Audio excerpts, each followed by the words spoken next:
This is the Overdue Homework Podcast.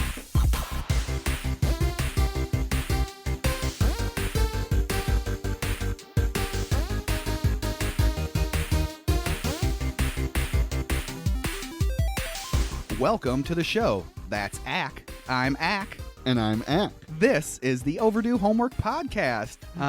As always, we are here to talk about 80s and 90s media.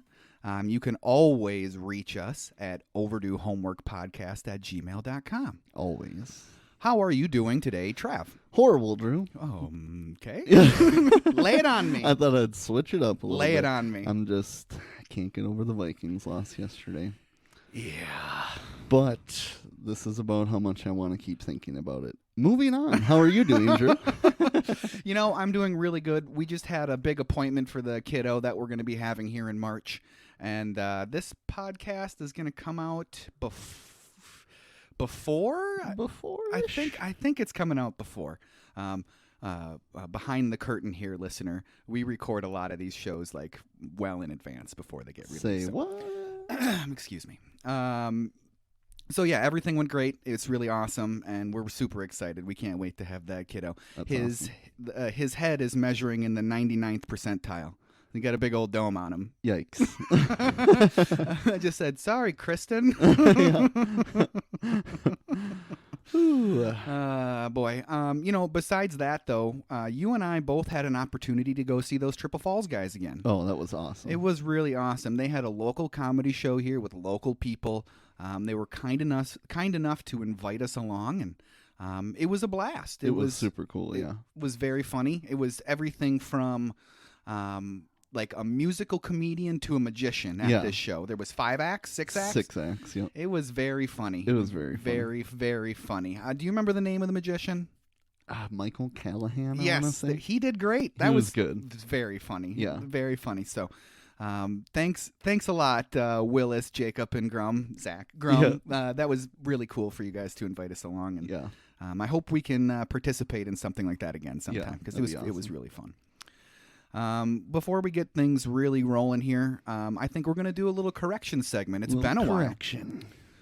This one comes from Mrs. Man-Bear Pig. So Man-Bear Pig has emailed us in the past, and his wife had to get in on the action also. She knew that we were wrong when we talked about the spider scream scene in Home Alone. She knew it. She's a giant Disney fan, 90s, 80s movies fan. So she knew it. So much so that she sent us a link to prove it. So we said the scream was mimed and then dubbed in post-production, which is false. False. Completely false, according to Daniel Stern. How would he know? How would he know? But that link she sent us is from a complex.com article, and that link will be in the show notes if you'd like to read it for yourself. Daniel Stern, he broke down the classic tarantula scene on Home Alone, and that article on complex.com was written by Tracy William Cohen. One of the two. T. William Cohen. T. William Cohen. And that article is actually from December 24th, 2015, so it's been around for a little while. Stern did say on Facebook that people often ask him if the spider was real or if the scream was real, and Stern says both were real. So obviously you could tell in the movie that the spider was real. It would have been quite the animatronic feat to do that in 1991. Yeah. So Columbus had originally, the director of Home Alone 1, he originally planned to use a fake spider, but the idea was shelved for the real thing because it didn't look good. Yeah. And so they brought out an animal wrangler, and he introduced himself and the spider named Barry to Daniel Stern. Stern, before the shot was taken, he had Barry crawl around on his hand and on his head. So it was more than just that one time. Yeah. Way to go. I don't know if I'd feel too comfortable having that tarantula crawling around on my face. Stern did ask the wrangler if Barry was trained, and the animal wrangler said, it's kind of hard to train a tarantula. Just what you want to hear. Just what you want to hear. Stern did say that he was worried about the tarantula being poisonous. Good news for him. Tarantulas aren't poisonous. They're venomous. So Oh. he didn't have to worry about it. The worst that could have happened, I think, with a bite would have been some swelling, some discomfort, but he wouldn't die from a bite, I guess, unless he had some sort of allergic reaction to it. Right.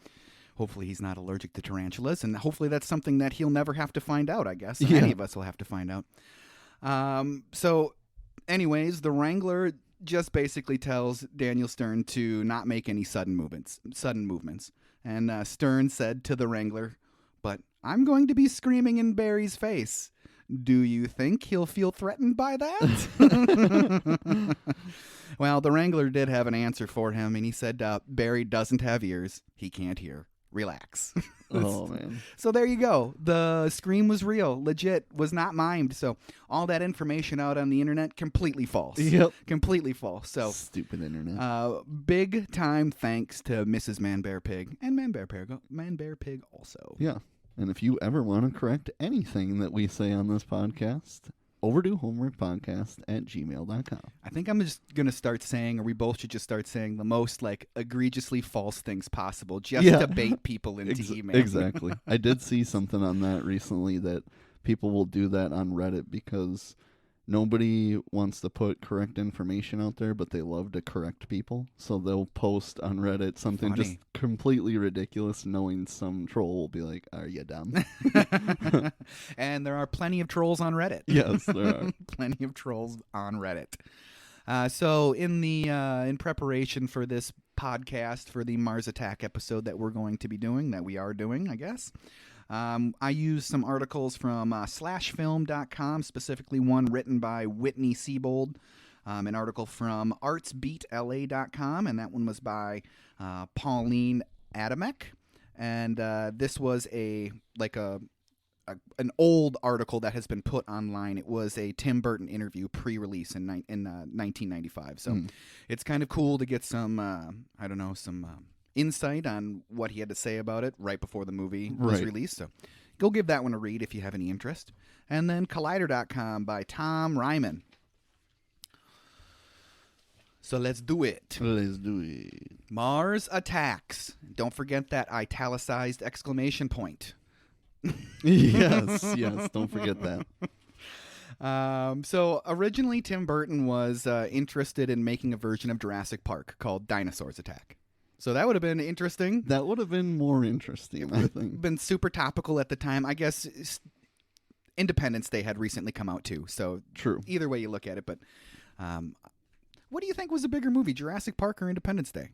Ooh, Jurassic Park. I mean, Jurassic I feel Park? like it was Jurassic Park. They were both humongous. I did love Independence Day when I was a kid, too. Though, yeah. So. Welcome to Earth. That's a pretty hard question. That is a pretty... I wonder which one was technically the more successful one. They were both gigantic. Email us. So Dinosaurs Attack would have been based on a series of Topps trading cards that depicted gory scenes of dinosaurs attacking humans.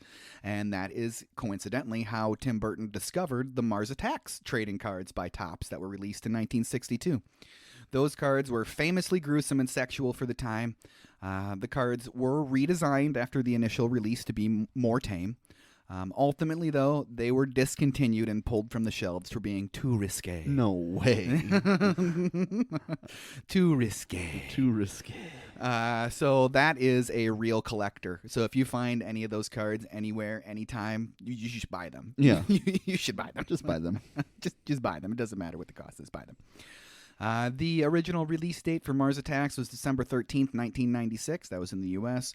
It was 6 months after another alien invasion movie, Independence Day, like we just mentioned. Yeah. Directed by Tim Burton, written by Jonathan Gems, music by Danny Elfman. Moment of silence for Danny Elfman. He's not dead, but man, this movie didn't help his career any. Sorry.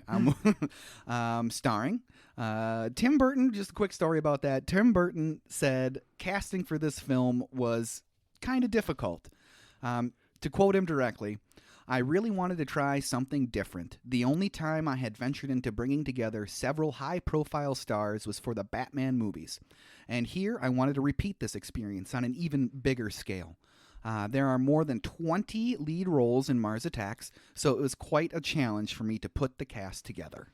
I mean, there's the impetus behind why there's a million stars in this movie. Yeah. Just a quick note on Jack Nicholson. Jack Nicholson wanted to do a multi-role performance in this movie, like a tour de force performance. He wanted to play basically every main character. I'm so glad that didn't happen. That would have been... it would have been the weirdest thing ever. It would have been the weirdest thing. Would the movie have been any worse? No. Maybe it would have actually crossed that barrier into so bad it's good. Then maybe, actually, now that we're talking about this, maybe that could have been the saving grace. But when Burton asked him who he wanted to play, he said all of them. And then that's how it developed into his 2-character performance. So Burton must have put the kibosh on that pretty dang quick and said, I'll give you 2. Yeah, I'll give you 2. I'll give you 2. And obviously there's a whole laundry list of stars that are in this movie, and you watched it, so you know who they are. Right? Yeah, perfect. But we certainly cannot forget about the Martians. Burton reportedly worked for 8 months with a team of 70 stop-motion animators before the film was even greenlit. He eventually went with computer animation. So that seems like a lot of work to just go a completely different direction. Yeah. Well, this ain't working. This ain't working. Those Martians were produced by Industrial Light and Magic, and that was founded on May 26, 1975 by George Lucas. So, I mean, you know that name. Everybody knows that name. Mm-hmm. It's a division of the film production Lucasfilm, and in 2012, the Walt Disney Company acquired ILM as a part of its purchase of Lucasfilm. At the time, some movies that ILM is known for was Twister, T2, Jurassic Park. So I mean, those are some giant movies, and you still see that ILM thing at the end of a lot of movies. Mm-hmm. It's just, you know, the go-to, the industry standard for that type of VFX. What do you think? Are we ready to get into this masterpiece of a movie, Trav? This is a masterpiece. I don't know if we're ready, but we're gonna try. Yes, we're gonna try. That is for sure. So immediately the movie opens up with that very famous WB symbol. I appreciated the WB logo, I should say, not really symbol. I appreciated the UFO right away in the beginning. I thought that was cool. Like I was like, oh, that's cool. Started off immediately. You know, nothing is sacred when it comes to Tim Burton with trying to give the logo maybe its own 30 seconds. So he's got to put his fingers in everything. Right. So I thought that was pretty cool. The movie starts 4 miles outside of Lockjaw, Kentucky. It's Tuesday, May 9th at 6:57 p.m. May 9th is Kristen and I's wedding anniversary. Nice. I was like, oh, that's when Kristen and I watched. I was like, hey, that's our wedding anniversary. But it smells suspiciously like barbecue. Yeah. Talking about one of the weirdest intro scenes to a movie ever. I have it written down here in my notes. I've never seen a movie open up like that before. Ever, yeah. Nor will we ever again. No, those flaming cows, though, they do go running right by. I was debating on whether or not to talk about the interaction between the Vietnamese farmer and the American white farmer. I guess the Vietnamese man is also an American. He's probably a U.S. citizen. Yeah. It seemed racially charged, right? Yeah. What are you celebrating Vietnamese New Year or something over there? Exactly. I can smell it from the highway. Like, okay, dude, let's scale back the racism a little bit, please. Just a little bit. Please. The movie just started. But with those cows, when they go by, we see the first UFO fly up from behind the farmhouse. So I think that kind of speaks to the whole cow mutilation thing that was always pointed towards as like evidence of aliens visiting Earth. That was a big thing in the 80s and 90s, always with the cow mutilations, all these cows, which obviously was just probably some sort of puma or jaguar or something like that that killed these cows. Yeah. So I think that's what it was playing on. You don't really hear much about like the bovine mutilations anymore when it comes to UFO sightings and such. We do quickly get to see that Mars is readying themselves for an invasion, and we get all those big lists of celebs in that opening credits, and it's a who's who of 1996. And already at this point, the computer animation, if you ask me, is hanging on by a thread. Oh, hanging on by a thread. Hanging on by a thread. The visuals are on by a thread. But the music is somewhat saving this intro. Yes, somewhat. That opening intro from Elfman is great. Right. I love the like how he uses the choir vocals as basically instruments in there. I mean, that's basically what a singing voice is an instrument. But the oh oh oh oh, I love that stuff in that opening sequence. That's really, really cool. It is. So right away, we get the president being presented with evidence of alien life, and our PR man, Jerry, Martin Short, is all for releasing all the info to the public. The military wants to suppress the info. Screw the press. Screw the press.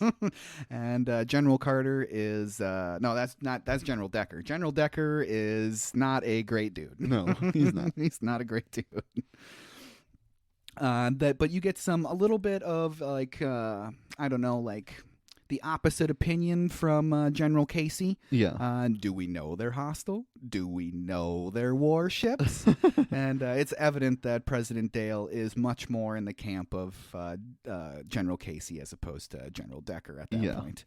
Because that is enough, almost enough, I should say, for President Dale to go with what Jerry wants to do. But Dr. Kessler says that they should be intelligent, they should be peaceful, and that is then enough. And he says, Jerry, I want to go all media with this. Yep. So that's the decision that they made. They're going to release it to the public. Do you think that our government, if they were presented with such like glaring evidence that we are being visited by an alien race, do you think that they would immediately be like, here we go, this is what's happening?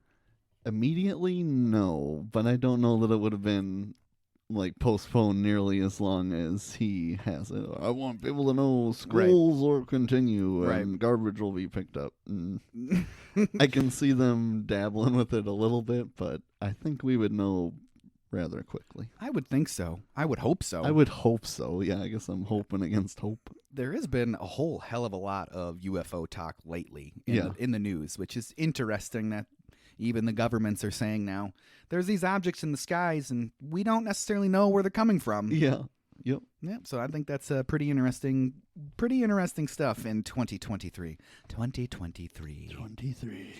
We do get to meet the First Lady Marcia and daughter Taffy. Taffy. What is it short for Tiffany? Is it short for Taffany? Taffany? I don't. That's just an Trying odd to be name. different. That's just an odd name, Taffy. Taffadil. Taffadil. I like that. It's Taffadil. It's short for Taffadil. Taffadil. The two of them, Marcia and Taffy, have a very adversarial relationship. The First Lady seems to be a bit of a Karen, to use a term of the common parlance today. Definitely.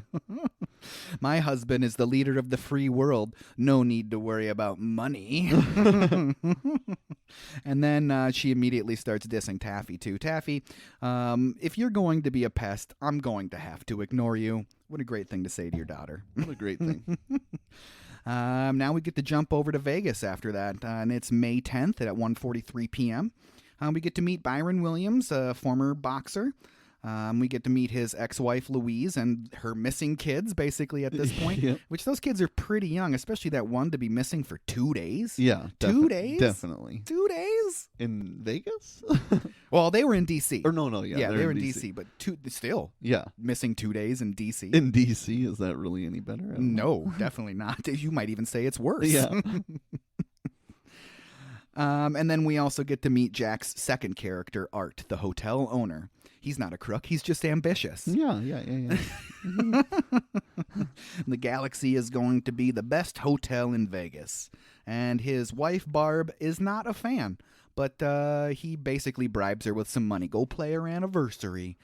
Stay off of black. And so he basically just bribes her. She's like, okay, sure, I'll go spend your money. God. And she's sober at this time, which, I mean, it's kind of an interesting angle. I don't know why she had to be a character that is somebody. I just don't really understand that angle for that character, why she has to be somebody in AA. Yeah. I mean, I guess to try to give the character some depth, because all of these characters so far are lacking any type of depth. Any depth. And we still have a lot more people to meet. Yes. How are you going to develop any depth for any of these characters when we have so many more to meet yet? Yeah. I don't know. And they tried, but it didn't work. It did not work. New York City now, Wednesday, May 10th at 5:26 p.m. The Twin Towers again. It's just so pervasive in this media. Yeah. Everything. we've talked about this multiple times, and I just can't believe how often they come up in movies. Yeah. It's constant. It's constant. Yeah. Pervasive. We get to meet Michael J. Fox and Sarah Jessica Parker, Jason and Natalie, respectively. Natalie calls Jason from her TV set. He asks her if she's wearing a bra. Classic. You wearing a bra? It's interesting to see Michael J. Fox playing a role like this because he's always played such wholesome roles, and so I'm sure it was maybe some allure to it to play somebody who's a douchebag. Right. He filled the role. Natalie tells him though that President Dale is cutting into her show today. Why would he cut in today? Why would he cut into Today in Fashion? That's what he says. Why would he cut into Today in Fashion? Yeah. And then she tells him he's cutting in everywhere for a special announcement. Aliens. We get to see that announcement, though. He says they have made an extraordinary discovery. It's a dawn of a new era, a fleet of flying saucers. And we get a quick peek at Perkinsville, Nebraska, and the donut shop with Richie. And he's just watching it like the rest of the world is probably watching this. At least the rest of America is watching this on TV. I appreciated all the tube TVs and especially the bunny ears on most of those TVs. It was a real throwback feeling for me seeing all those TVs. Yeah, especially I love with the that. dials and the clicks and all that stuff. I love that stuff. Vegas is watching too. Not Danny DeVito, though, which his character in this movie's name is Rude Gambler. Rude Gambler. That's his name, Mr. Rude Gambler. Mr. Rude Gambler. Hi, my name's Rude Gambler. We see Barb by the pool. I'm assuming that this is at the hotel that Art is building, right? That's probably that's what I'm assuming. They never really show, but I'm assuming that's where they're staying. She's super duper into the Martians, and Art is indifferent. He's on the phone with an investor or something like that, and he's like, well, I've been thinking about aliens before aliens were thinking about aliens, basically. So Art doesn't care. He's all about the dollar. Back in New York City on May 11th, and the news has finally hit the streets. We get more vital newspaper information shown to us, which is a favorite device of Tim Burton. It's like in all of his movies, it seems like so far. Smack, stacks of newspaper. Martians! I like that. Yeah. Then we get to see Natalie and Jason again. So it seems like we're really jumping around in this movie, right? From location to location. Because we are literally jumping around in this movie like nonstop. He's just jamming these characters down your throat with... Do you have any hope in one watch through to get all of these names? Zero chance. Zero chance. To really even understand how a lot of these characters relate to each other, it seems like. I have their names down and all that stuff now because I watched the movie like 4 times. Right. So, but it just seems like such a weird thing to do. Like, it just seems weird that you're just jamming all these characters down our throat right away. This is like 10, 15 minutes into the movie and we've met like 12 people. It's bad. It's not great. Natalie gets a call to interview Donald Kessler on Jason's cell phone. Love that flip cell phone, though. I love that thing. Gotta love that thing. Jason can't believe that she's going to get the interview. I mean, he's the hard news guy. Right. It turns out that I'm sure Don Kessler there was like, I want to be on Today in Fashion because he is in love with Natalie. Yeah, exactly. Yeah, so I think they would have done it probably got left on the cutting room floor, a quick 10-second scene of Kessler saying, like, I want to go on this show because I think she's hot. Right. Something like that. I mean, you figure it out after a while when they're flirting with each other, but it would have been cool to have that, like, to say, like, I'm in love with her, or something like that. I don't know. We get to jump over to Nebraska, and we hear quickly 1 minute and 57 seconds. And Jack Black, or what's his name? Billy Glenn? Billy Glenn. He's tearing down that rifle and putting it back together in 1 minute and 57 seconds. Did it in under 2 minutes. Your brother is going to volunteer for Martian detail. And then their mother, any of those Martians come here. Oh, no, this is the father says this. Any of those Martians come over here, I'm going to kick their butts. Seems like a fun family. Oh my gosh.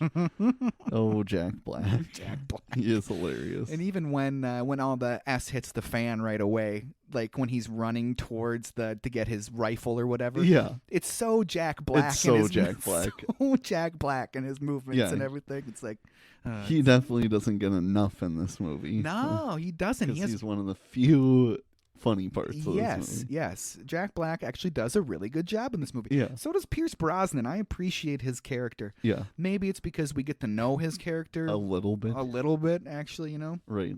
So now we're in Washington, D.C., and we find out that Louise drives a bus. She finds those kids. We got to make an unscheduled stop. Yeah, this is a pretty intense scene. It's a pretty intense scene.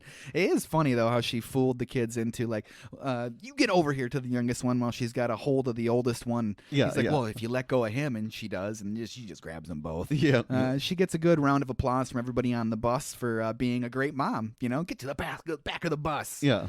What about that shooter that they were playing in the arcade? I'd play that shooter. Oh, yeah. Why not? Why right? not? Why not? I really love stand-up shooters in arcades. Oh, 100%. Some of the best ones ever. Like some of the best ones. T2. Like, that's an amazing one. T2, House of the Dead. Yeah. Area 51. Oh, that was the one I was trying to think of, and I couldn't Yep. think of it. Area 51. And then I've mentioned this one before. Aerosmith Revolution was one that I really liked to play at Pocket Change. Time Crisis, a more modern one, Time right? Crisis. The new Jurassic Park one. Have you played that one? It's a sit down, but it's still a stand-up. Still awesome. And then the new Halo one that they have at the WoW Zone. That one is really fun. That one I've never played. It's really fun. It's really fun. But we get to see Jerry right after that. After the bus comes veering around that corner, we see Jerry's limo pull up to a couple of women of the night. Yeah. Jerry is a perv. Jerry is a perv. It's an interesting character for Martin Short to play because he always plays such a wholesome, bubbly, happy guy. So again, is that part of the allure to these guys agreeing to this script? Is just like you get to be a total douchebag. I think so. It's gotta be. It's gotta be part of that allure. I felt that, especially with him, even more than Michael J. Fox. I was like, this is just so out of his character. It is. Anything he's ever done. He's super believable in his part, though, in this movie. He's one of the shining moments in this movie, for sure. They ask the ladies of the night, ask Jerry if he wants a date. And he says, sounds good. Sounds good. Now we're going to flash on over to fashion today. These things, it's just like from one place to another, to another, to another, to another. There's like no rest for the weary. Yeah. No rest for the weary. Care, please. On fashion, today in fashion. I always want to say fashion today. Seems like a more... Today in fashion. Today in fashion. Professor Kessler is coming on strong to Natalie. We talked about that a little bit. We get a couple of lines from Kessler in this scene, though, to make the movie a little bit more plausible. Mm-hmm. They talk about how there's already been probes that have been sent to Mars. Like, how would we miss this? Oh, the canals. They're actually giant gorges that could be hundreds of miles deep. Okay, that makes it a little bit more plausible. Right. The Martian civilization developed underground. Okay. That makes it a little bit more plausible. Yep. And their technology must be absolutely mind-boggling. Obviously. So that makes the movie a little bit more plausible. Yes. So I guess trying to sew up some obvious plot holes that could be in this movie. So right. That makes me feel a little bit better about the direction of this movie. But we get that first Martian interruption. AAAKkAKK. And the president says, yikes. Richie says, look at that brain. Natalie thinks it's gross. And then the Martian makes the international sign of the donut. What is that sign? I completely missed, what he's trying to describe by doing. I have no idea. I don't either. What is he trying to actually describe? Is he just it's a planet? Yeah, I think so. I never caught what that, because they do it then, and then Carter does it to him back at the first meeting that they have, and that's it. Yep. I don't know. You're all dead. I don't know. So I guess after that big interruption by the Martians, the president is going to have a briefing.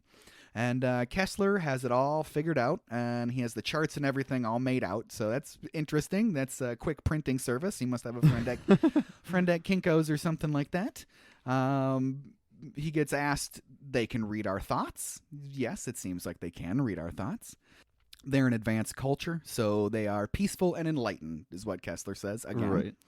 And they have more to fear from us than we do from them.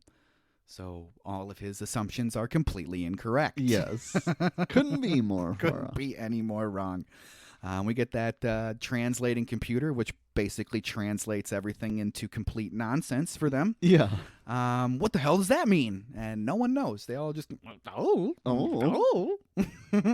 So does that translator actually work?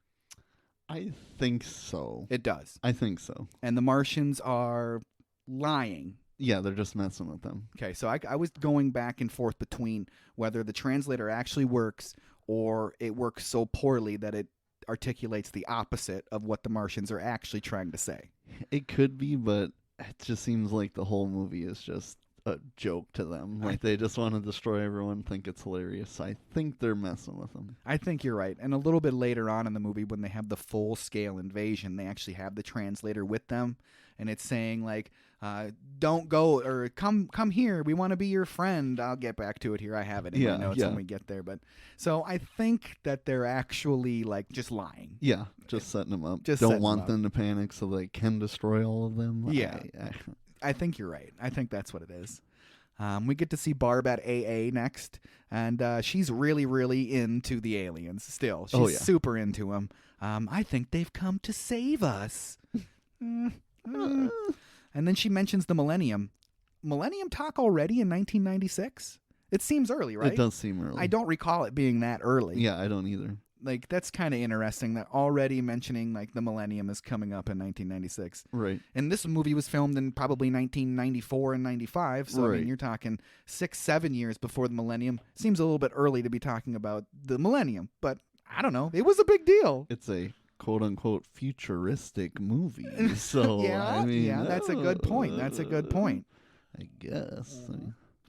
We get the flashback over to Nebraska, and Billy Glenn is shipping out and making out with Christina Applegate, Billy Glenn's girlfriend. Does she have a name in the movie? I don't think so. I don't think so. I didn't look it up. I was just trying to pay attention in the movie to try to get what her name was. I don't think they ever say it. She's only in the movie for all of 30 seconds anyways, that scene and the scene later on. Yeah. So wait. So she was Jack Black's girlfriend? Yes. I did not even notice that in 3 watch-throughs. When he's shipping out on the bus, he's making out with her. Okay. Yeah. I thought the first time you even see her is the scene later coming up. That's what I thought too. Like the first 2 times I watched the movie, and I'm like, it's so weird that she's in here for this one pseudo sex scene and then dies immediately. Right. So she was in it. This makes way more sense. Yeah, she's in it a little bit more, but not much of a role for Christina Applegate. No, not much of a role. And she was a big star at the time. Huge star. She's hilarious. Yes. I'm surprised they didn't use her for something more funny. Something more. But I guess, I mean, when you have 20 lead roles. Yeah, that's true. I guess. I don't know. So Billy Glenn walks over to Richie and says, "So long, R-word." And that just definitely doesn't hold up anymore. No, not a fan of that at all. Don't touch any of my stuff, Richie. Yikes. And then Richie takes Grandma back to the home. Richie and Grandma in the truck. I know, Thomas. Richie was always the best one. So is Thomas his dad? Must be, because he keeps saying she says Thomas even to Billy Glenn and whatever, so I'm guessing. I would think so. I don't think they ever call their dad Thomas, but right. But she is off her rocker. She is regardless off her rocker. if that's her dad or their dad. She is off her rocker. That's the truth. Like, what is up with Grandma? She does have that moment of, like, I don't know, clarity when he starts talking about, like, this is aliens, Grandma, huh? This must have been how it felt when they invented the train. Yeah. She's like, I'm not that old. Yeah, I'm not that old. So a moment of clarity, like, is Is she kind of playing it up? Is she smarter than we suspect? Right. If she is, it never comes to play in the movie that she's smarter. It never comes, like, the movie doesn't need it. No. So I think it's just an interesting twist on the character, maybe, or maybe highlighting how people that do suffer from things like dementia or Alzheimer's, that they do still have their moments of clarity. Yeah, true. I don't know. That might be reading into it far too much. Yeah. Crazy grandma. Crazy grandma. We're back in Washington, D.C., and it's Friday, May 12th, and it's another press briefing. Jason asks about interviewing the Martians, and Jerry says, yeah, I mean, we got to figure some stuff out, but yeah, sure, we can do that. Yeah. And then a different reporter asks if the Martians have two sexes. And Jerry and the president look befuddled because the reporter is sexually ambiguous, and that's a trans joke, right?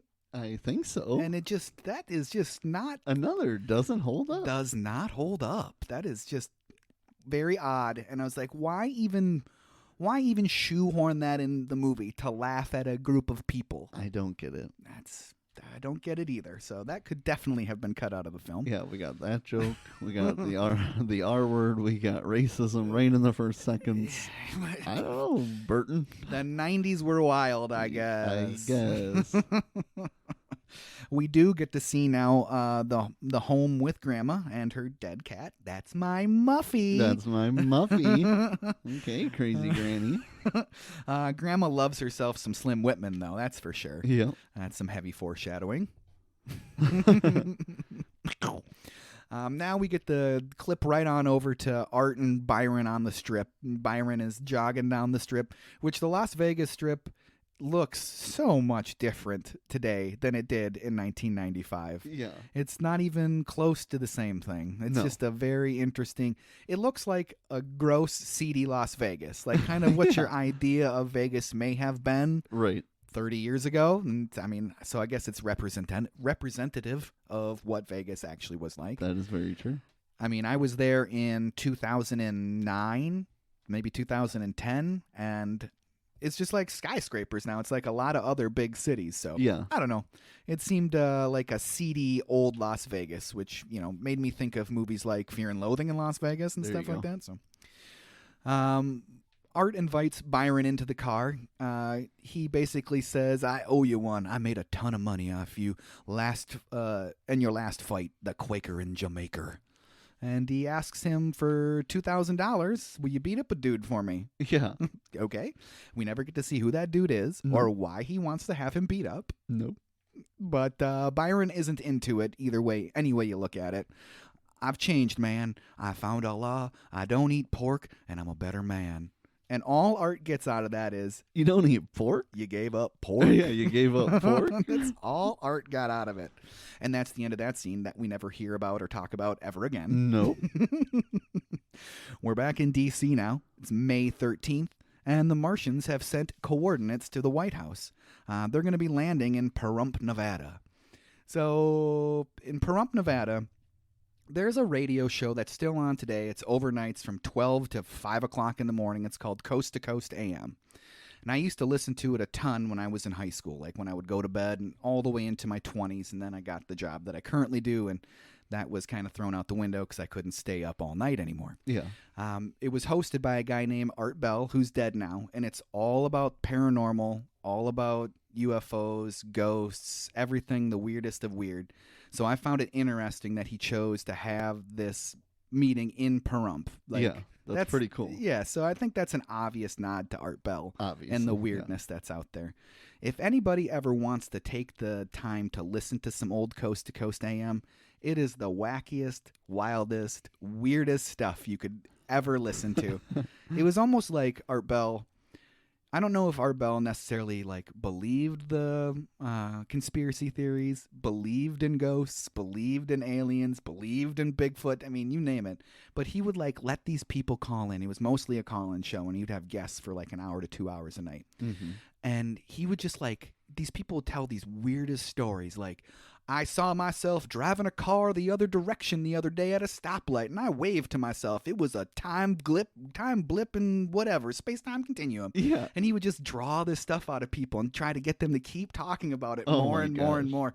So I think Art partially believed in it, but also really loved the cringe radio aspect yeah. of it. So go find yourself some classic Art Bell and give it a shot, because it's pretty interesting Coast stuff. to coast. Yeah, Coast to Coast AM with Art Bell. So the media and the scientific community and the military will all be there in Pahrump. General Casey is in charge, is put there in charge by President Dale, and General Decker is pretty pissed about it. He's pretty pissed. Idiots! And then we get that one moment. They keep inserting Taffy, Natalie Portman's character, in there. Like, she just steps out of a door and is like, people live here. It's like, okay, yep, we know you still live here. It's just, it's weird. I wonder if she had some sort of, like, I don't know. It seems like she's in the movie a lot. It does. And doesn't have a lot of lines, but it seems like she's in the movie a lot. Right. So now we are actually in Pahrump, and the world is watching, and it's time for first contact. The silver ramp is coming out like a giant tongue. Yeah. I really don't think it goes to plan, though, and the Martians attack. Yes, they do. Pretty obvious. Yes. Starting with General Casey's vaporization. On the behalf of the people of Earth, welcome. And then he does the sign of the donut, international sign of the donut. And it doesn't work. It does not work. What was it about the dove? Is that just an excuse to set things in motion in the scene? Is that one of those things that we talked about before at one point that I wish I could remember the name? Like, it's a device in the scene to make something else happen. Yeah, I really don't know. I don't think it was an excuse. I think it literally did throw them off. Like, they'd never seen a bird before, but their plan was still to destroy them. So, I don't know. It just set it up so that they could all be more oblivious and dumb for longer and pretend. Well, it was just the bird. Yes. That's the only reason they destroyed everybody there. So, yeah, it's just so you can get that great line from Natalie Portman later. It says, I guess it wasn't the bird. I guess it wasn't the bird. I think the word I was looking for is I think that bird qualifies as a MacGuffin. A MacGuffin. A MacGuffin. And that's not the type of bird. It's a cinematic device. It's a MacGuffin. It's a MacGuffin. Yeah, and I really think that their plan, the Martians' plan, was just to attack the whole time. I mean, it becomes more evident later on in the movie that that's what they were doing, but I think that's what it was. These scenes of death and destruction are the best parts of the movie. Yeah, it's the only good part. They give me some laughs. Right. The actual aliens, because they're done by ILM, and like the actual like disintegration and vaporization of the people, holds up. It looks good. It does. It holds up. It looks good. It's scary the way like you see their facial reactions as the rest of their body is like disintegrating, and especially when Jack Black dies. It's a joy to watch those celebrities get vaporized. Yeah, definitely. And Jack Black is dead, like I said. Die, you alien S-head. And the gun falls apart. Gun falls apart. Right before he charges the aliens, I see one of the other, just an extra. The way he holds his gun, he grabs it by the magazine and like the butt of the gun, and not even on like the trigger. It's the weirdest thing ever. I was like, okay, well, that guy's never held a gun before. Yeah. He does say that Jack Black does say, I surrender, and they zap him anyways. Yes. Jason Stone is dead, which is pretty funny. I got a kick out of Natalie holding his hand after he gets vaporized. Yeah. And the Martians take the dog, Natalie, and the dead bird, along with Jason's hand, into the ship. Yep. And then after that botched welcoming ceremony, the White House is currently split in their Situation Room. Decker and Marcia want to nuke them, and Kessler and Jerry want to continue with diplomacy. What would have your choice been based on that information? Would you have gone full military offensive if you were the president? I feel like I would have. I don't know. I'm kind of losing hope at that point. I would be scared, obviously. Yes. Like, okay, so we got aliens that have guns that can vaporize hundreds of people with unlimited ammo, potentially. Yep. And this is just one UFO, and there's hundreds out there. Yeah, thousands. So, I mean, I don't know. In that position, it's all or nothing, you know? Like, your season's on the line. It's 4th and 8. I mean, you need the first down. Okay, yeah, we're not talking about the Vikings. That stings a bit for you, doesn't it? It does. But what would you do? Would you be still trying to do diplomacy, or? I feel like at least like lock the government down. Yeah. You're not going to be letting them into Congress. Right, yeah. Lock it all down. Exactly. Go to your bunkers. Okay, we gave you a chance. Now we're going to have to keep you at arm's distance. Yeah. Come on in. Maybe have another national address and recommend people to shelter in place. Yes. Not, I don't know. I feel like that would have been a pretty hard thing to get over, the fact that they vaporized all those military members and media members. Right. That would have been pretty hard to get over. I agree. President Dale does side with diplomacy, though. And then we get Kessler and Dale, and they say, okay, let's do it. I know we're making the right decision. And Dale broadcasts to the Martians. I hope this was a cultural misunderstanding. We mean no harm. That's, way to go, dude, for like being that diplomatic about this stuff. Yes. We get to go on board one of the Martian flying saucers now, and we get to see all the crazy experiments of the things that they took from the welcoming ceremony. They get the message from President Dale, and the Martians laugh at it because they know that they're going to be attacking us no matter what. Yeah. Yeah, whatever you say. Yeah, they've had no plan but to attack the whole time. This is where it's really clear. That there's no other thing that they're going to plan on doing. We get to see that Supreme Leader Martian. He seems very interested in Natalie and his newly found Playboy magazine. Obviously, like, he doesn't have like a sexual attraction to her, right? Right. Maybe. I don't know. It was weird. Like, I don't see why. Because we find them, if like Kessler says, we find them disgusting and gross, they probably find us just as disgusting and gross. Right. It just seems weird. Like the whole, like it's the way he looks at her. It seems like, oh, I'm gonna try to have sex with that. You know, like it seems weird to me. Yes, very weird. We get to see Art in Vegas again, and he's dictating his plans onto a tape recorder. He only really cares about the hotel, doesn't really care about anything else. The Martians are going to need a place to stay. And then we get that hat removed with the hair attached to it. It's just an odd moment. Very odd. Like, was that part of... I would love to know if that was part of the script. Like, he's supposed to do that and show that most everything about Art is fake and a persona and not real. Or do you think that was Jack Nicholson just pulling a fast one and pulling his hat off to make things weird and difficult? Maybe the first thing you said, actually. It kind of makes sense to just prove he's like full of shit. Or yeah, sorry, not explicit. We can bleep it again. We'll bleep it again. No worries. He's full of crap. He's full of crap. We get to see quickly then after that, because these scenes, they just keep coming. It's just bam, bam, bam, bam, bam. You get to spend like 30 seconds with each of these characters or wherever they're at. We're at the autopsy now, and it's very curious green goo. That's it. That's all that was to really show. He talks about like the glands in the ocular cavity and stuff. I do have to say that dummy that was there was a really good dummy. It looked really cool. It looked very realistic. I mean, obviously you can tell it's a dummy, but it looked pretty good. I thought it was pretty good. I liked that a lot. We get that Natalie head swap scene now after this, and it's odd and unsettling. Like it's very odd and unsettling. Her scream when she sees her dog's head on her body, like that is some real like Twilight Zone stuff there. So messed up. That is just messed up. And she's in that jar, which do you think, well, it was 1996. I'm trying to think what the first year for Futurama was. It was probably 97, 98, something like that. Mm-hmm. You think they pulled from that, the head in the jar or whatever? Because that's what made me think it was Futurama. It might be. Celebrity head in the jar. We get Billy Glenn's funeral now, and why did it have to be him? It should have been you, Richie. Should have been you, Richie. Should have been you, Richie. Sick of your stale donuts. Yeah, that was pretty funny. When he does bring those donuts home, he's like, these donuts are from anybody. He asks his mom, do you want some donuts? And she asks, when are they from? Yeah, he says, made fresh 6 days ago. 6 days ago. That's 6 days ago, Richie. Yeah, why don't you give me a few? Give me a couple.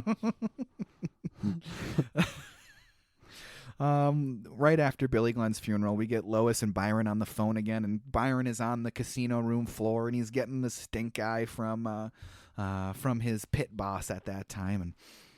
And the kids are going to the White House on a school tour. So that's pretty convenient, right?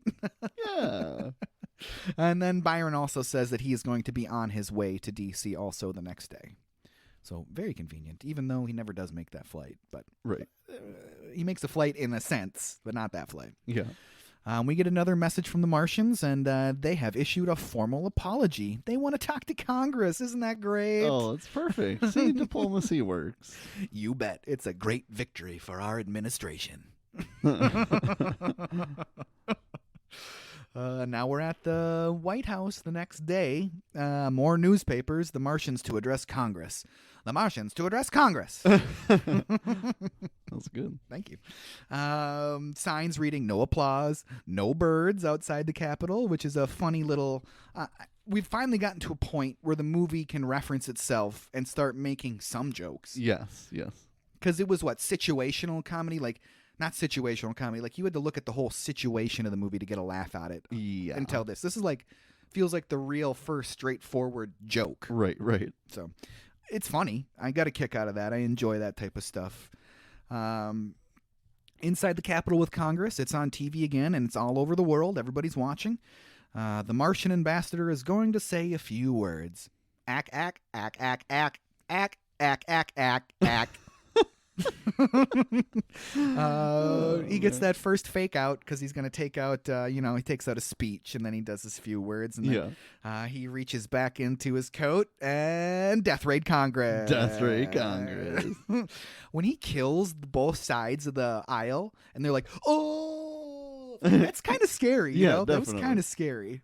It's, once again, those graphics, that VFX stuff really holds up, and it looks good. Right.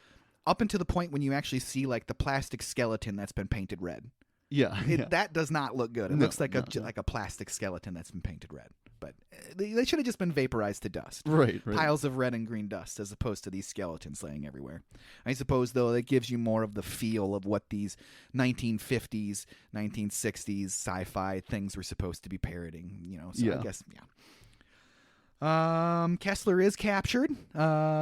I guess it wasn't the dove, like you said, by Taffy. And then Grandma, with great gusto and great zeal, she says, they blew up Congress. She enjoyed them blowing up Congress. Yes, she did. She really did. We're back in the Situation Room with the president now, and President Dale apologizes to General Decker, and Dale wants to take control of the situation. Full use of the nuclear arsenal? Definitely not. Definitely not. Not at this point. And this is where we get the really weird, shut up. Yeah.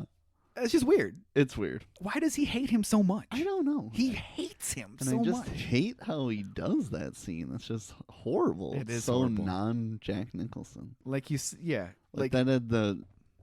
had the chance to be the best scene in the movie It for did. Jack, at It least did. in a not so great movie, yes, but still. And it's just bad. It's just Kill. It's weird. Shut up. It's Shut up. It's just weird. How do you go from Jack Torrance to that? Right. He should have channeled his inner Jack Torrance at that point and really gone for it. Yeah. But I don't know. Maybe at that point in filming, he knew that this movie was going to be a piece of crap. Yeah. So just I'm just going to phone it in at this point. Exactly. He does say, President Dale does say, we still have 2 out of the 3 executive branches. That ain't bad, right? That ain't bad. No, Congress is gone, but we still have 2 out of 3, It's time for another national address to reassure the American people, which should have been, hide your kids, hide your wife, go find a basement somewhere. But instead he wants to make sure everybody knows that the schools are going to be open, garbage is going to be picked up. And he wants the American people to know that they will still come out with a very real outcome. It's not a very reassuring end to that speech. No, it is not. Something's going to happen. Something's going to happen. We'll see. I promise you something will happen. I promise you something will happen. It's not a good final speech to reassure the country, I think. No. Probably the rest of the world at that point, because if all of Congress is getting destroyed, that's a pretty big deal. It's a pretty big deal. I can assure you something's going to happen. Oh, man, we get to go back up to space now with the Martians and their flying saucer. And they saw Dale's address. And we get the big headless reveal for Kessler and Natalie, the dog lady, at this point. Don't pay too much attention to Kessler in that head thing, because he's like looking around and stuff in it. Mm-hmm. And that shouldn't be possible because his body's not attached to anything. Right. The head makes weird movements, and it's just like... It was not great, and if you pay too much attention to it, it really like takes you out of the movie. But yeah, that's okay. That's the way it goes. But if you're still deep in this movie at this point, kudos to you. We find out that love conquers all through all of this because they're still very much into each other. Oh, very much. Very much into each other. Kessler says that he's had a schoolboy's crush on Natalie for ages. Yeah. Even more so now that she has the body of a dog, I guess. I guess. Whatever works for you, man. I mean, to be fair, he has nobody, so I mean, what can he say? Very, very true, Trav. Quickly now, we're back at the White House, and hello, monstrous Martian girl.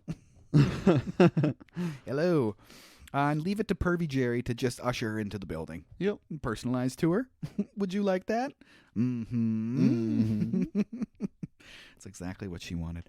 I did appreciate the nod to the original Batman series when he pulls back that head of the JFK bust in there and pushes the button. I mean, nice. That's got to be a direct reference to that Batman series.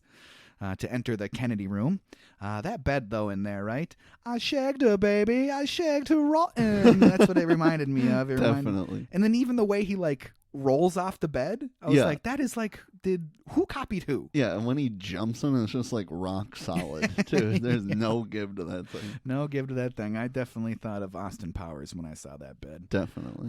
Jerry asks her asks the Martian lady, that's a Martian, if they want a drink. And after a quick makeout sesh, Jerry says, how about we get that gum out of there? Because, when you ask somebody to spit out a piece of gum, you immediately just stick your finger in there. You just stick your finger in there and fish hook it out of there. That's what you do. And that's what I've done my whole life. Is that weird to you? True? I won't talk about it anymore. I'm sorry, Trev. Yes, I agree. That was incredibly weird. So it was incredibly weird. Just their way to reveal the already obvious Martian to him, I guess? I guess. And Jerry's dead. Is he dead? He's dead. He's dead. He took a statue to the back of the head, so I'm assuming he's dead. We never see him again, so I'm assuming he's dead. And now that creepy Martian lady guy thing is on the loose and in the president's bedroom. Of course, he needed to take off his mask for some reason or another before he blew away the president and the first lady. But thank goodness for the doggy, because he distracts the Martian just enough, and the Martian decides to vaporize the dog. Poor doggy. Poor doggy. Sorry, doggy. That was unnecessary. What was the name of the dog? Champ? I don't remember. They say it one time. I wish I could remember. You get a really great throw from the first lady to give the president a chance to move into attack. Yeah. Hits him right in the face with that shoe. Alarm clock? Shoe? Yeah, who throws a shoe? Honestly.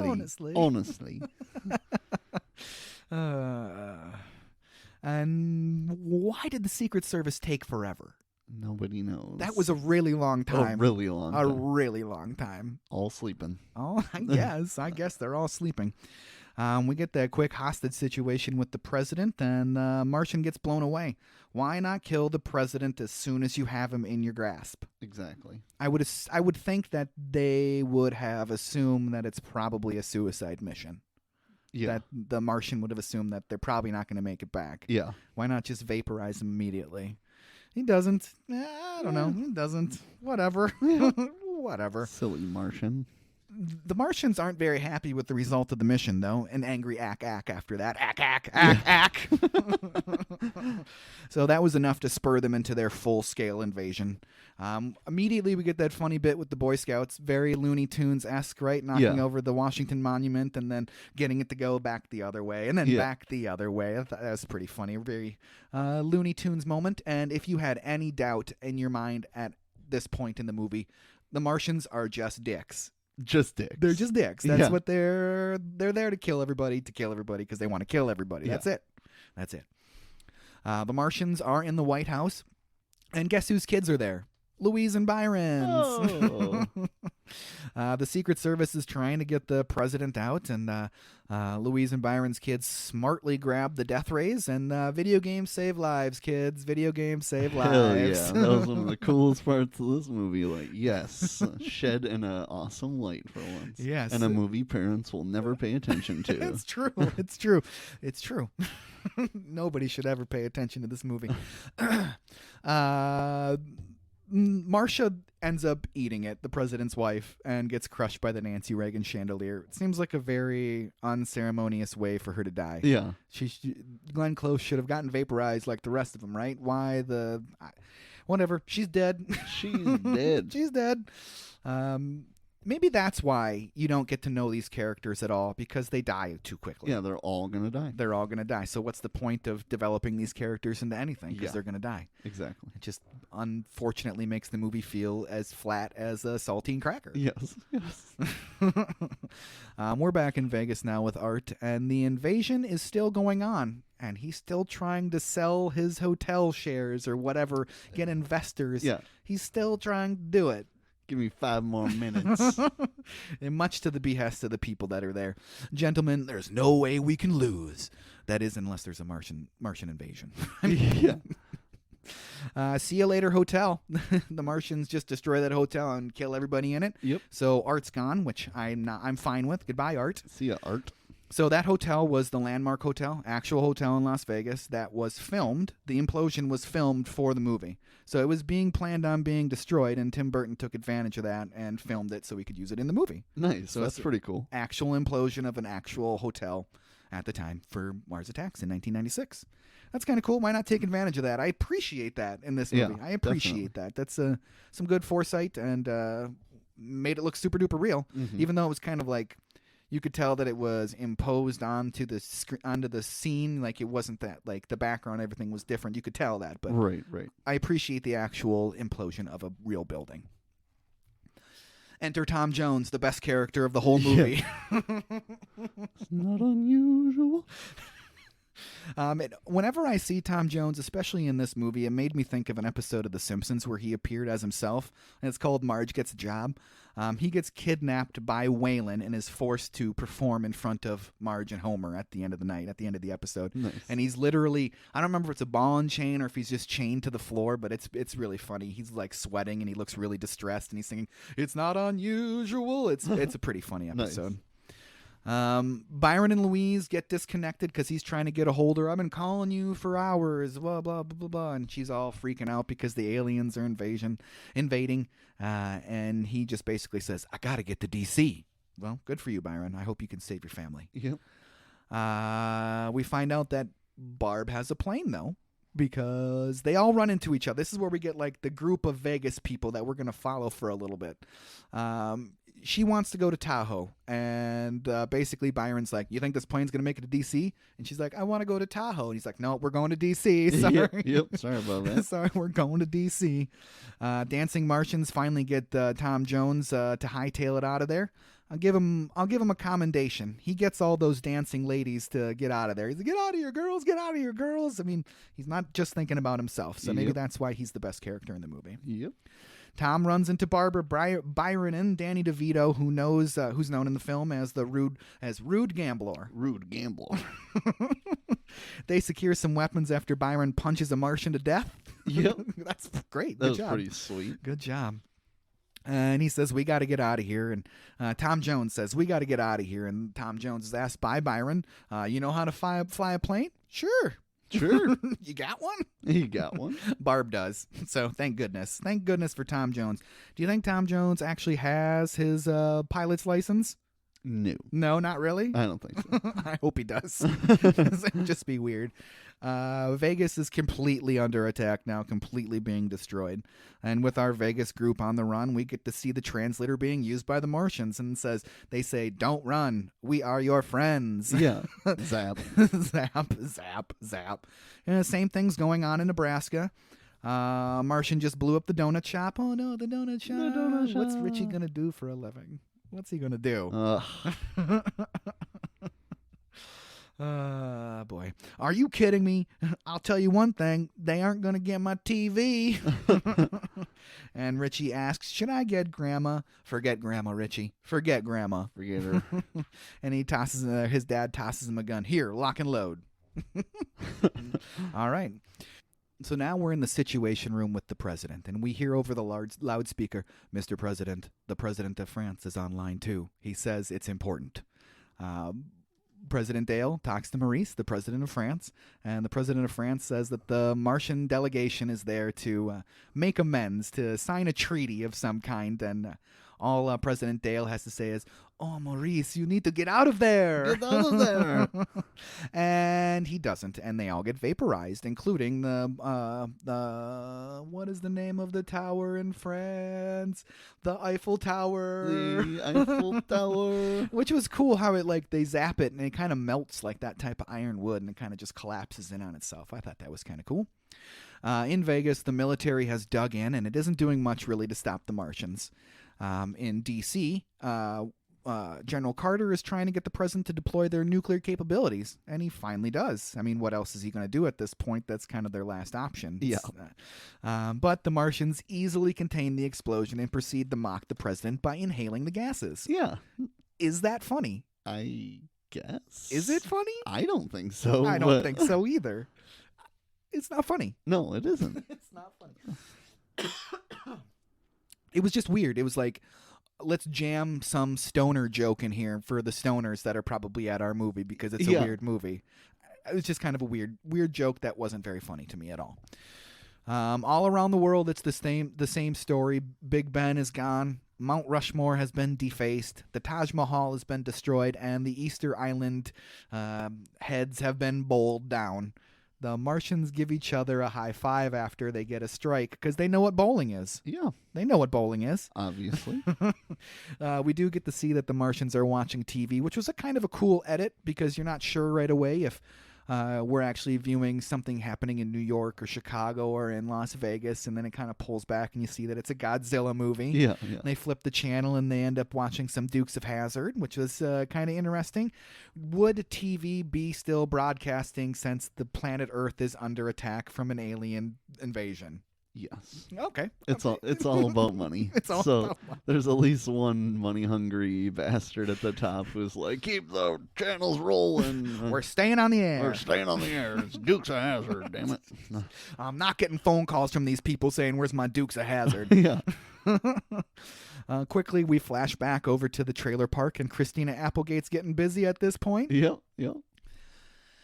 Is this next bit the funniest gag in the movie? To me, it is. I think it qualifies as the funniest gag in the movie. Yeah. The Martians watch them having sex. They fog up their helmets. And then the little windshield wipers the inside. Right. And the trailer's just full of black light and lava lamps and stuff. And it's pretty 90s.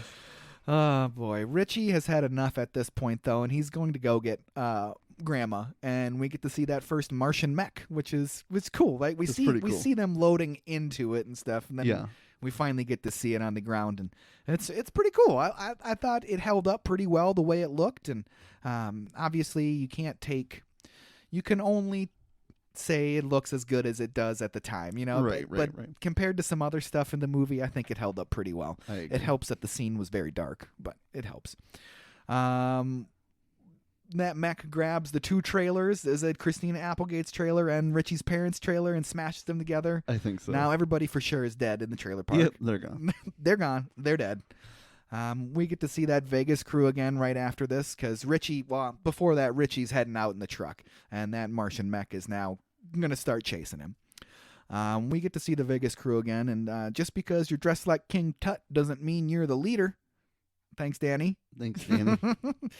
He does get blasted soon after that because he's a lawyer, so he even exploded. Yeah. More than how everybody else kind of gets vaporized to bones. And he says that he is a lawyer, and then he gets killed. Is that supposed to be like a feel-good moment for the audience? I guess.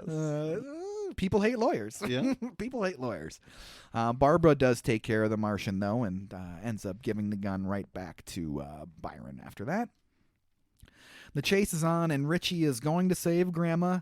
Down goes the mech, tangled in power lines. So that didn't last very long. Nope. Maybe a little bit more out of that giant Martian mech would have been cool. At the funeral home with the Martians. How sadistic are those asshole Martians aiming up that giant gun onto Grandma? Seriously, why? They're like, oh, get this. This will be perfect. This is going to be hilarious. Richie comes jamming into the room, though, really quick, and Grandma unplugs her stereo, and we find out that Slim Whitman is the answer to destroy the Martians. Richie, I think these guys are very sick. Yeah. What a weird way to kill the Martians. It is. It's always something totally out there, but it is. That's way out there. This is the top of the list. And Richie does ask his grandma what's killing them, and she says, I think it's my music. We get to see back in D.C. now, and the Martians have breached the Situation Room. That Martian snow globe that goes in there, I thought it was a bomb the first time I watched this movie. But it's just another excuse for those Martians to mock the Earthlings, because they all just laugh at him because it's a snow globe. Yeah. But then, Carter comes out of nowhere. He says he's going to start shooting the Martians, and eventually he does after, being angry at them. I don't know why he didn't just come up firing and start shooting them, but he gets hit by the shrink ray, the one and only time we see the shrink ray in the whole movie. Yeah. Gets stepped on, and no more General Carter, which I am fine with. See you later. The Martians open up fire on the rest of the people in the room, killing them all, and President Dale is saved by his Secret Serviceman, which he gets shot by one of those lasers in the arm, but does not get vaporized, so it must have just been a glancing blow. I guess. That's the only way I can describe it. I do like how President Dale hid behind his chair. Yeah. He was kind of shimmying back and forth. Yeah. I thought that was kind of funny. It gave me a little bit of a laugh, and even though his performance isn't super great in this movie as a whole, there are moments where Jack Nicholson is just great. Yeah, there are moments, obviously. and I like that one a lot. Can't hide his natural talent for the entire movie. No, not for the entire movie. We do finally get to see President Dale attempting to appeal to the Martians' compassionate side. He says things like, "Why are you doing this? Isn't the universe big enough for the both of us? What's wrong with you people? We could work together. Why be enemies? Because we're different? Think how strong we could be. Earth and Mars together. There's nothing we couldn't accomplish. Think about it. Think about it. Why destroy when we can create?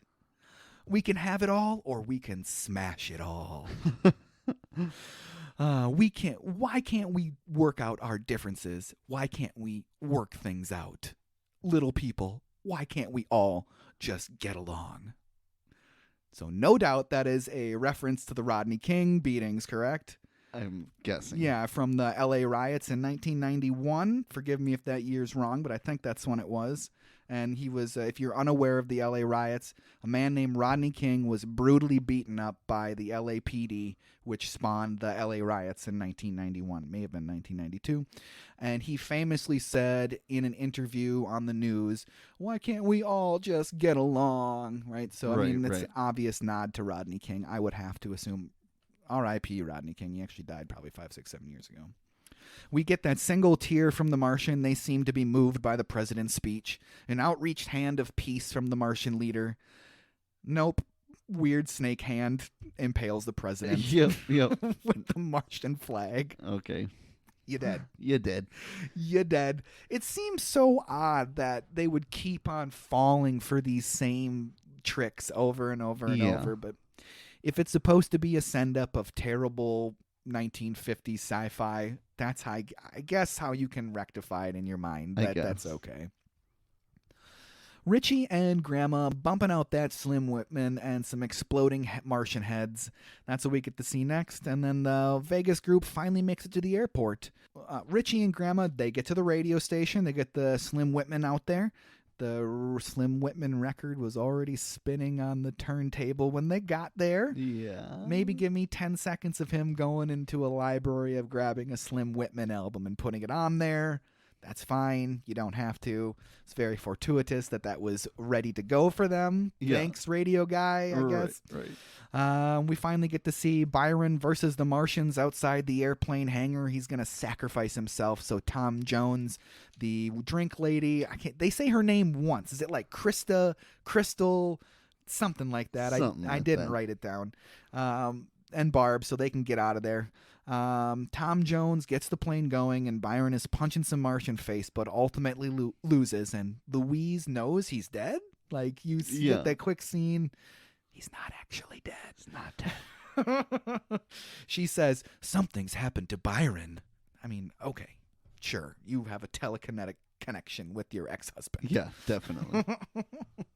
But his sacrifice saves Tom Jones and Barb and the drink lady. So it's worth it. It's worth it. It's worth it. Slim is now defeating Martians all around the world. And we get to see back in space the saucer with Kessler and Natalie. All the Martians are dead. Natalie and Kessler's heads are now rolling around. And we get a goodbye, my darling. And one final disembodied head kiss as they plunge into the ocean. Yeah. So now they're dead. So now they're dead. Everybody's dead. Everybody's dead. Death for everyone. The next day, life is reemerging into a new world post-Martian invasion. Taffy's president now.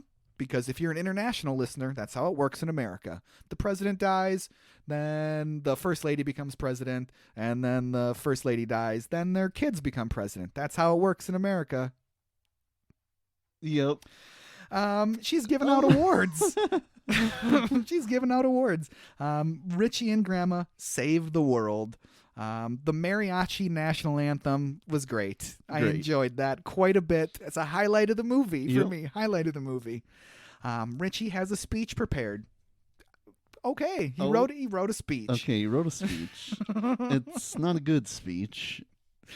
I guess we need to rebuild and stuff. But I was thinking that maybe we use teepees instead because they're better in a lot of ways. That's all I got. I was just floored by that speech. It's such a goofy, weird speech for sure. Teepees. After all this, we're gonna go to teepees. Teepees. Teepees. We get to see right after that speech that Louis. Well, before we get to that speech, Taffy does ask Richie if he has a boyfriend, or if he has a boyfriend. It's like, no, I don't have a girlfriend either. Do you want a date? Yep. Boy. But we get to see Louise and the kids now, and everyone's cleaning up. The front of that building's completely missing, and Byron returns triumphantly. That is the only feel-good moment of the movie. Basically. That's it. And I'm surprised that they even tried to wedge that in there. I wonder if it tested so poorly that there wasn't any type of... Because you don't actually see them come together. Right. You just see him showing up. Yeah. So I feel like that may have been a scene added because when maybe people are like, this movie is bad, all right? And the fact that there's no feel good in it makes it even worse. So please salvage it a little bit. Make us feel good a little bit. Just a little bit. Sing it, Tom Jones. You and you animals, you crazy cat. It's not unusual. Roll credits. Thank God. That's it. That is it. Did you like it, Trav? Oh, it was great, Drew. I loved this movie. No, I did not like this movie, Drew.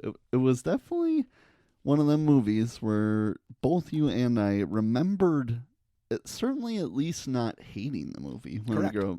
But we both thought we liked the movie.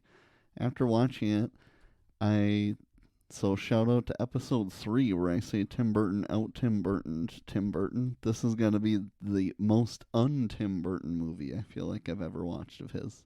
There's a few Tim Burton moments that I like the Mars assembly line. maybe the beginning intro kind of feel Tim Burton-esque. Other than that, yeah, it's just not a good movie. It's just not a good movie. It really isn't. What do we learn in this movie? No matter who you are, you die. If Mars attacks, we're done for, basically.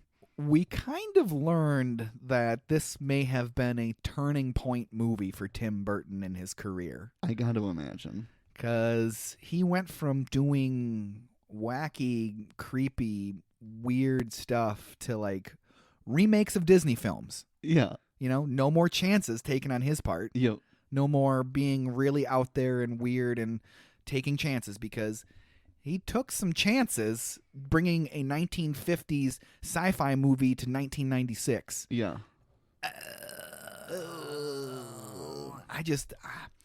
It's not great. It's not great. There are definitely worse films out there that you could watch. Of course. But I don't know, man. This is one that's not going to be in my rotation. Oh, not at all. I don't plan on watching this movie again. No. I really don't. I said this to you off the podcast. I would watch Batman and Robin 10 times before I watch this movie again. And that's saying something. And that's saying something. At least Batman and Robin is so bad it's funny. So bad it's funny. And you go into it knowing, well, it's supposed to be funny. If you go into Mars Attacks knowing it's supposed to be funny, do you really laugh? That's the thing, is it's supposed to be funny. I know. It's supposed to be funny, and it just really isn't. Yeah, it just isn't. Maybe if I was a 30-something-year-old in 1996 and had more experience with those 1950s, 1960s terrible sci-fi films, maybe I would find some comedy in it. Yeah. But I just don't find any comedy in it. And the stuff that I laugh at are all like the physical gags. Right. None of the lines. No. It just seems just an odd... Sometimes homework is just homework. Yeah. Sometimes homework is just homework. It's not always 100% enjoyable. It's not always 100% enjoyable, but if anything, dear listener, that you can take from this podcast, from this episode specifically, is maybe watching this movie gives you an idea of the feel of 1996 and what was going on, and not necessarily what was great and going on. Yeah, that's true. So, I mean, this is not going to be our last movie that is not going to be great. Oh, obviously not. Of course not. It just was kind of hard to find anything redeemable out of this to want to watch it again. Right, obviously. This was a true, I do not want to watch this again. No. I just... And I was trying to think of why did Drew like this when he was a kid? Now, you did admit that your biggest celebrity crush was Natalie Portman. Yes. And in 96, you would have been, what, 11? In 1996, I was 12. 12. And she's 14 or 15 in this movie. So maybe that's what it is. You were blinded by your crush for Natalie Portman. That thought definitely crossed my mind when I was reflecting on this movie as to why did I like this movie. Yeah. And I think that's why. I think it's because of my Natalie Portman crush. Yeah. I think that's honestly why. It's got to be. I think it is. Do you have anything more that you would like to say about this movie, Trav? I don't. I don't want this to discourage Jake or anyone from emailing us a topic suggestion. No. So, yeah, the movie was not good, but he acknowledges that. So Yes. listeners know that we are not, like, totally just ruining this guy's self-esteem. He's never going to email us again. But yeah, it's not a good movie, and he agrees. And he said it used to scare him when he was a kid, and he doesn't know how. But we did mention a few scary aspects to the movie. So. Definitely, yeah. And we never did thank Jake right off the bat in this podcast. Yeah, thank you still. Thank you for emailing.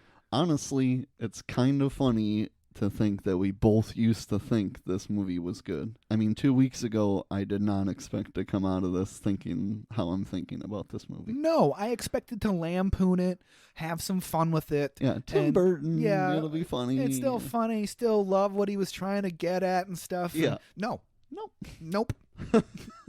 All right. I did buy this movie, too. So did I. I bought it at Toontown, so shout out to Toontown if you're still listening out there, people.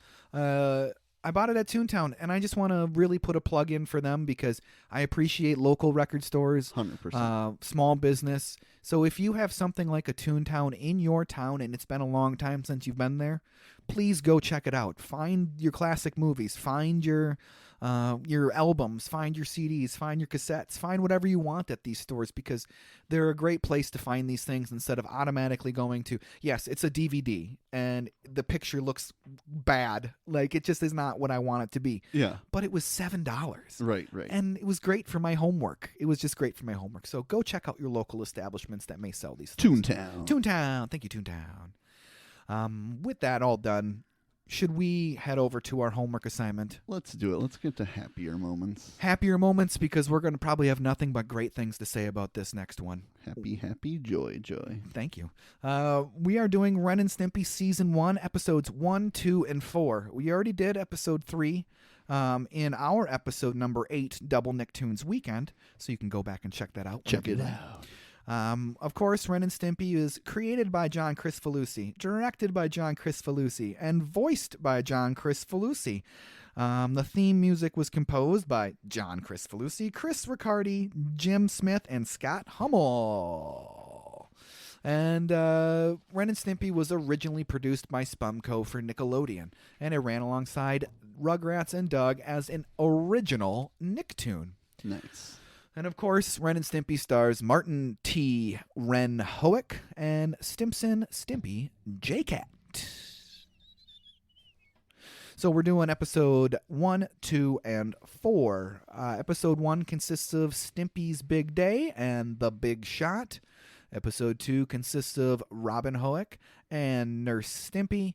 And then episode 4 contains 3 clips in this one. It's the Big House Blues, which was like the original pilot for Ren and Stimpy, The Littlest Giant, and Fire Dog.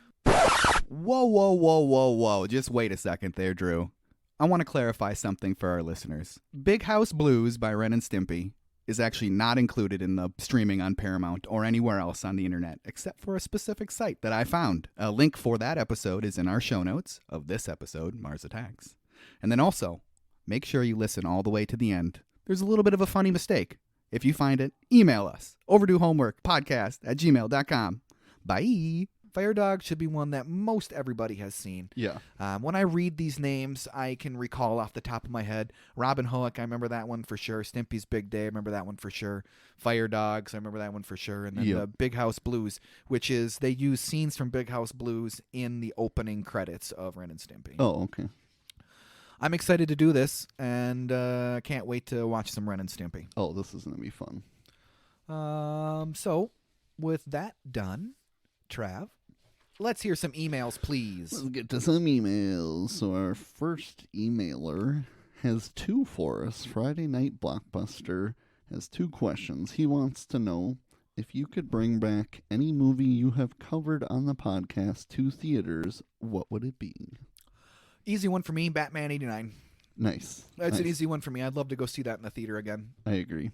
But not as much as picking that as my answer. My answer is Top Gun. Because yes. I would love to see that with the surround sound, and I just had such an awesome experience watching that. That'd be sweet. But I did put, since to me that was an obvious answer, I did put, it's a 3-way tie then between Batman Returns, Dumb and Dumber, and TMNT.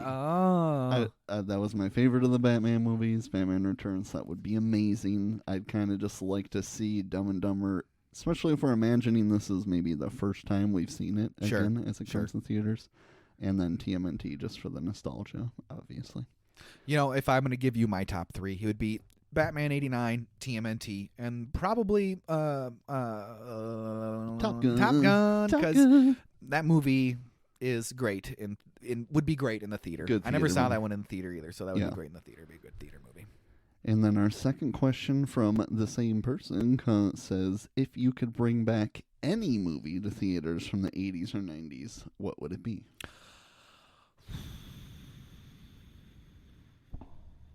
If I could bring back any movie from the 80s or 90s, which movie could it be to watch in the theater?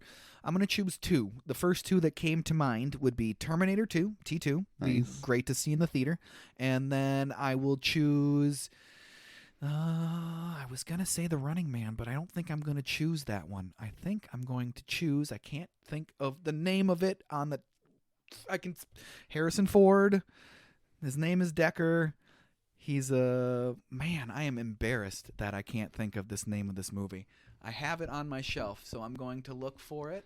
Where are you? Where are you? It was the first movie that my parents went together to for a date. And I said to my mom after my dad told me that that's what it was, I was like, you went to that movie for a first date with my father? That seems like an odd choice. Oh, my God. Let's give me a second here. I got to Google it now. Okay, so I'm going to start that all the way over. So I'm going to go with the first two that came to mind. Number one would be T2, because that would be quite the experience to see in the theater. Agreed. And number two is, I already forgot the name of it? How is that even possible? Thank you. I'm going to say it out loud. Blade Runner. Blade Runner. So Blade Runner and T2. What about you, Trav? So, incidentally, all the ones I put down, I have seen in the theater. Jurassic Park, but I didn't see it in 93 when it came out because I was 4, but they brought it back in 3D, so I had seen that. Saving Private Ryan, that was a great experience in theaters. Blade, first Marvel movie I ever saw in theaters. Cool. And The Matrix just barely makes the cut with 1999, but, I mean, that was awesome to see in theaters. And that's literally one of my biggest regret movies, them not seeing in the theater. I remember seeing it at the local AMC up on campus, like that it was there to watch. Yeah. And that was the theater that I would always go to in high school because it was the newest at the time.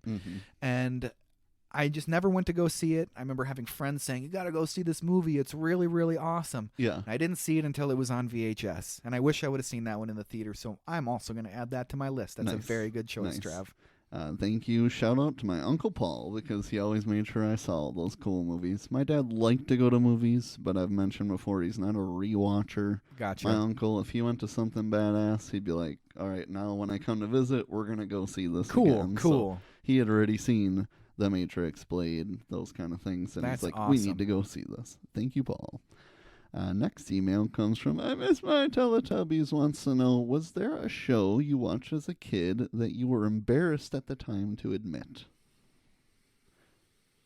I was a little bit embarrassed to admit that I watched Pokemon before school because I was a little bit too old for it. You're a little older than me. Yeah, I was when I came out, I was in kindergarten, first grade, so you were way old in fourth grade or whatever it was at the time. But yeah, that makes sense. You know, really come to think about it, I don't think I really kind of watched Pokemon on TV until I was in maybe 5th or 6th grade. I think I was going to Franklin Elementary at the time because I have a memory there asking a friend of mine, like, we sat at desks in pairs of 2, and I said, do you ever watch Pokemon before school? And he was like, that show is for babies. And I was like, okay, I'll never talk about that again. I'm sorry. So, but I used to watch it before school, so I think that's my big one. Shows for babies. Yeah, that's exactly what I was thinking. That's why I asked you. It is for babies. That's funny. Oh man, I love Pokemon. Yeah, man, so did I. I put down Blue's Clues. Oh, I remember being embarrassed that I like Blue's Clues, so I had to look it up. I was like, how embarrassing should have this been to me? It came out in 96, and I was only 7 years old. That shouldn't be embarrassing at all. How embarrassing is that, really? It's not embarrassing. It's made for my age range. It's made for 7-year-olds. Yeah, exactly. So shout out to Blue's Clues, because you didn't get the love you should have when I was a kid, apparently. There you go. And then this final one is not an email from a listener. We didn't get enough emails, so make sure you email us at overduehomeworkpodcast@gmail.com. But I put down, my question to Drew is, after watching Mars Attacks, can you think of any other movies that you swear you loved growing up, but as you watch it as an adult, you were not impressed? Movies I loved as a child, watch it now, not impressed. Let me think on that, because I don't know. Like, I have Or so maybe much. you swear you thought you liked it, like Mars Attacks. You finally saw it on TV again. You're like, this is garbage. I put down, maybe this will shock you because I know you love Christmas. I put down the Santa Claus. Oh, well, you know what? Now that you actually say that, I can agree with that. It's not as good as everybody thinks it is. It's really not. It's really not. I think that it's great. been 3 or 4 Christmases since we watched it, but we had been putting it off for whatever reason in the Christmas rotel. We watched it, and both Lauren and I were like, wow, this movie's not that good. And I love Tim Allen. I don't know. It's just not what I thought it was when I was a kid, I guess. No, I can see that one totally. You know, the Rush Hour movies. I saw one on HBO maybe 4 or 5 months ago. I think it was HBO. Maybe it was on Hulu or something like that. But I was like, I'm going to watch this. And the first one, I'm a big Jackie Chan fan, but it's just so, like, I don't know. It just really doesn't hold up very well. And I remember being like, man, this is just not that great. Why was this the darling of America for a while, you know? I'd be interested to see if I feel the same way, because I know I loved them as a kid. Yeah. Watched them on TV a bunch. And I don't even think I made it through. I didn't have time to make it through the whole movie, but I did watch 3/4 of it. And I remember being like, besides the action with Jackie Chan, the movie's just not that great. Right, and it true. was an American phenomenon for a while. Yeah. And they made a trilogy out of it. They did. I never saw the third one. I only saw the first 2. Yeah. Well, that wraps up emails. Thank you guys so much for listening. And thank you for the homework suggestion, Jake. Please email us at overduehomeworkpodcast@gmail.com. Check us out on Instagram and Facebook for updates and homework assignments at Overdue Homework Podcast. And as always, make sure you tune in to the next exciting episode of the Overdue Homework Podcast.